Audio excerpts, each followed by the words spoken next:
আপনাদের অনেকেই প্রবাসীর ব্যাপারে অনেক কিছু বলছেন। সবগুলোই ভালো। আল্লাহ তাআলা সহজ করে দিন। সবার প্রস্তাবই খুব ভালো। আমার মাথায় একটা ছোট্ট কথা আসছে। যারা নতুন করে বিদেশ যাচ্ছে, এয়ারপোর্টে এমন একটা সিস্টেম চালু হওয়া উচিত যে একটা সংস্থা চালু হবে যারা ভিসার কাজ করবে, ভিসা প্রসেসিং এর কাজ করবে, যে এজেন্সিগুলো এয়ারপোর্টে যে লোকটা পাস হবে মাস্ট কোন এজেন্সি থেকে এই ভিসাটা ভেরিফাইড হয়েছে এইটা অ্যাটাচমেন্ট থাকা উচিত এবং গভর্নমেন্টের কাছে ওই এজেন্সির নথিপত্র, ওই এজেন্সির গ্রহণযোগ্যতা থাকা উচিত।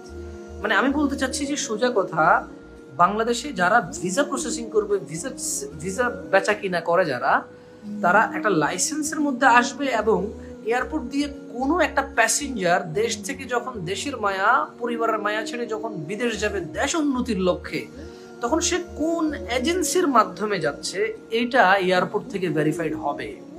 এতে করে যেটা হবে, আর ওই দালালি মানে ভুয়া ভিসা, ওখানে যে টিকিট পাবে না, চাকরি পাবে না, কমপ্লেন করলে ওই একটা একটা একটা কিছু তৈরি করা উচিত। মানে যেভাবে যে লোকটা ভিসা দিছে, যাতে যে লোকটা মানে যে ভাইটা আমার বিদেশ গেছে ও যাতে অনিরাপদ না থাকে, যে ভিসাটা প্রসেস করছে এবং বেচা কিনা করছে ও যাতে দায়বদ্ধ থাকে এবং ওকে যাতে ধরা যায় এবং যাতে ক্ষতিপূরণটা পাওয়া যায় এবং ও যাতে এমন শাস্তির ব্যবস্থা করা যাতে ও সাহসী না করে যে ফেক ভিসা দিবে।